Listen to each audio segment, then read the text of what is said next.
Hi guys, welcome back to our channel. Alright, so kasama namin ng mga kiddos, si Saska, Rian, and Kuya, and we're still waiting for Mami. So may kukunin kaming motor. Samahan nyo kami guys. Kukunin namin yung bibili namin motor. So ito po kasi yung business namin. So nagbabayan sa kami ng mga motor. So yan, panoorin nyo guys. Papunta kami ng Talisay. Ayan guys, so kararating lang namin dito sa meetup location. So nasa Dumlog 7-Eleven, no? Sa Dumlog Talisay kami guys. Ito kasi yung gustong meetup location ng seller. So taga Talisay kasi yung seller guys. So hintay-hintay muna namin. So guys, so inabot kami ng gabi dito sa SRP Talisay. Yan, so nasa ano kami, El Curso. So actually doon kami nag-meet sa Dumlog Talisay ng seller ng motor. Hindi ko na pinakita si sir kasi para ano tawag na to, ayaw niyang masama sa vlog natin guys, no. Ayan, so maganda yung transaction namin kay sir. Nagpa-discount pa siya kahit papano. So naka-discount pa kami ng isang libo kahit papano. So at least pang tapal na rin sa gasolina. Ito nga pala yung motor guys. Alright.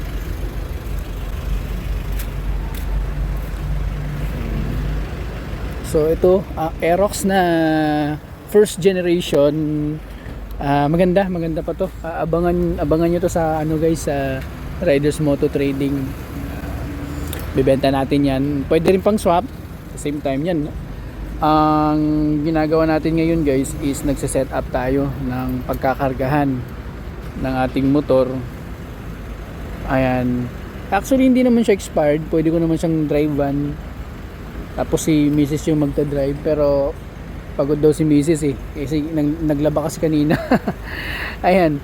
So isasakay natin dito sa likuran. Papakita ko sa inyo mamaya guys pagka nasampa na natin yung motor. So isa-set up ko muna nito to guys. Itong ating motorcycle carrier. Ayan, yung si Jairen niya nagse-set up siya ng upuan kasi matatagalan tayo dito guys. Haabot tayo ng 1 oras. Ayan, so nandito kami ngayon sa El Curso. Ayan, tapos nandun yung Langtaw. May mga restaurants dito. Ayan, so ang magandang place din pang suri-suri kung sa Bisaya pa yung pang yung pasyal-pasyalan. Meron ding McDo dito, McDonald's. So ayan guys, so papakita ko sa inyo mamaya guys pag nasampa na natin yung motor. Set up ko muna tong ating motorcycle carrier.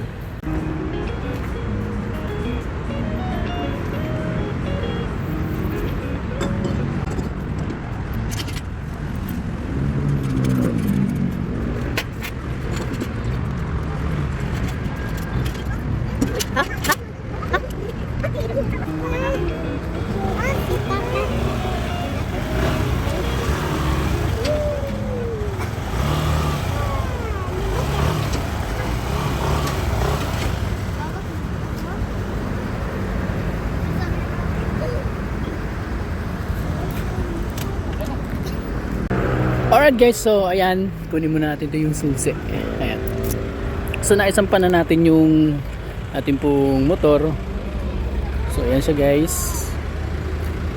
Alright, so dito tayo malayo. Okay, so nakarga na po yung ating motor. So, sa kabila.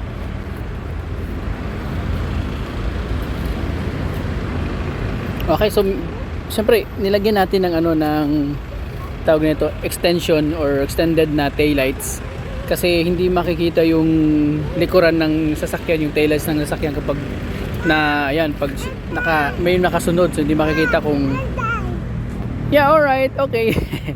So ayan, so bali nilagyan natin ng extended na taillights saka signal lights so para makita ng mga nakasunod sa atin. Alright, so ito yung pinagkargahan natin guys. So basically ginagamit namin itong motorcycle carrier kapag expired yung motor kasi hindi nga pwedeng patakbuhin Ayan, pero but this time is kinarga muna natin. So ayan guys, hopefully kapag medyo nakapag-upgrade na tayo ng ating sasakyan, siguro hi, hello. Siguro hopefully soon kapag medyo makabenta ng marami guys, no, mag-upgrade tayo ng pick-up para sa pick-up na natin siya i-karga yung mga motor. For the meantime, napaka-helpful naman tong nabili nating motorcycle carrier. Yan. So, i-message nyo lang si Body Seats. Kay Body Seats ko nga pala ito nabili itong ating motorcycle carrier. Yan, very guaranteed. Ilang taon ko na rin itong nagagamit guys, itong ating motorcycle carrier. Napaka-guaranteed, matibay. Yan. So, wala akong concern or issues dito. Until now, nagagamit pa rin namin. Alright guys, so sige, uwi na namin tong motor. Pauwi na kami. Okay, bye-bye! Ayan guys, alright, bali gabi na kami nang dumating sa bahay. So ayan, it's 5 AM the morning ngayon, madaling araw. So hindi ko na siya na-discarga kagabi kasi nga medyo pagod na rin sa biyahe. Medyo malayo-layo na rin yung binahe namin kasi pumunta kami ng Talisay.